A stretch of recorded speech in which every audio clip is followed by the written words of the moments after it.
Good afternoon, Miss. I am Shalamita Ganon, the reporter for today. So our topic is all about the Philippines, the first experience of external voting.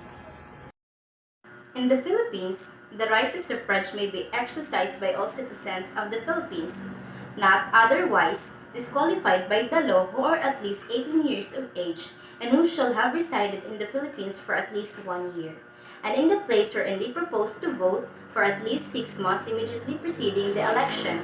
Philippine Constitution 1987, Article 5, Suffrage, Section 1, Para 1. The enactment of Overseas Absentee Voting Law, Republic Act RA number 9189 on 17 February 2003 gave life and meaning to Article 5, Section 2 of the Constitution, which mandated the Congress to provide a system for absentee voting by qualified Filipinos abroad. Its primary aim is to ensure equal opportunity for all eligible citizens of the Philippines who are living or staying abroad to exercise their fundamental right to vote. On 17 September 2003, the Citizenship and Reacquisition Act RA number 9225 was passed. It granted natural-born citizens of the Philippines the right to regain and retain their Philippine citizenship provided they swear the oath of allegiance and without requiring that they give up their naturalized citizenship. Electoral registration. There were two kinds of registration. Applicants had to apply for registration if they were not registered as electors anywhere in the Philippines, while those already registered as voters in the Philippines could apply for certification as overseas absentee voters. COMELEC produced the National Registry of Overseas Absentee Voters, the certified list of overseas absentee voters for each diplomatic post, and the applicant's identified document. Field registration was also conducted outside the diplomatic missions, as not all Filipinos abroad are concentrated in the areas where missions are situated.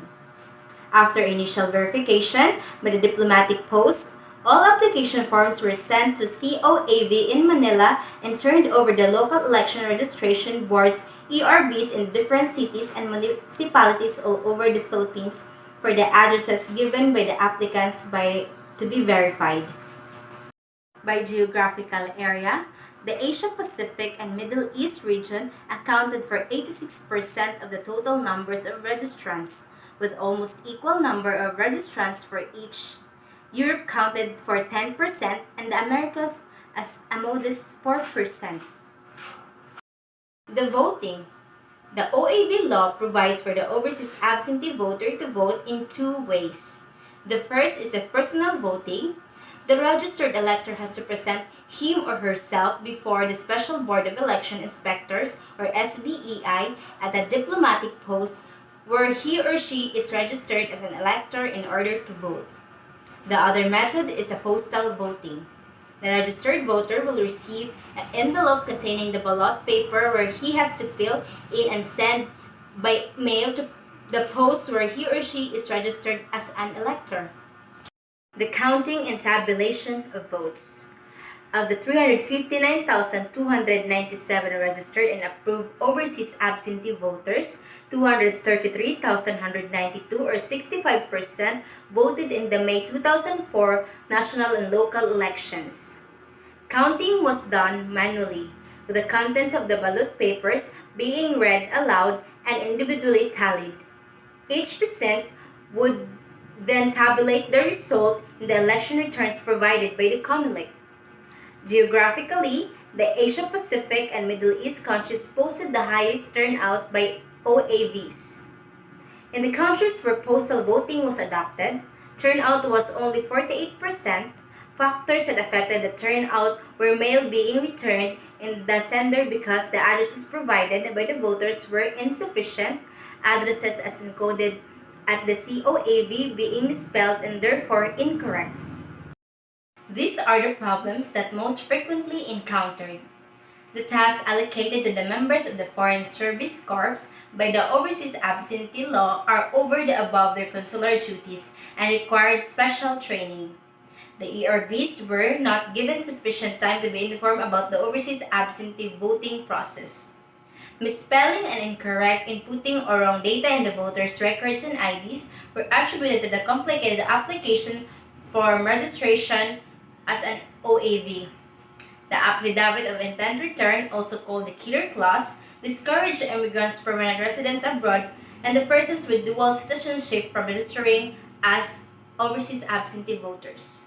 The voting period was too long. Voter education was particular concern for the diplomatic post. The low turnout at some posts was attributable to the fact that field registration was not translated into actual field voting. The voting, counting, and tabulation procedures and the corresponding forms were mostly adopted for overseas absentee voting from the local electoral process. And last, as most voters were excited about having the chance to exercise their right of suffrage, the ballot papers were usually filled into the last item. The cost of external voting. Comelec was allotted 600 million pesos or 11 million US dollars for the implementation of overseas absentee voters law, while the DFA was given budget of 200 million pesos or 3.7 US dollars for the year 2003 during the 2004 national elections. The estimated average cost per registrant was 847.89 pesos or 15.42 US dollars, while the estimated average cost per voter was 1,306.96 pesos or 23.77 US dollars. Recommendation for the improvement of the law. Given the problems and issues which confronted COMELEC in the implementation of the first overseas absentee voters law, recommendations for its improvement have been already submitted to the Senate and the House of Representatives. To date, COMELEC has submitted various amendments to the 1985 Omnibus Election Code for the consideration of the legislature. Suggestions from stakeholders already include automating registration and electronic voting, but the present election laws do not allow this. Registration in 2005. At the time of writing, as amendments to the law were not yet in place, COMELEC is set to usher a new, continuing registration for overseas absentee voters, beginning on 1 October 2005 and lasting until 31 August 2006, that is for a period of 11 months. To address the situation of having to send application forms to the local ERBs, COMELEC was established a Resident Election Registration Board or ERB, which would process the act and upon all applications for registration at the central office of COMELEC in Manila.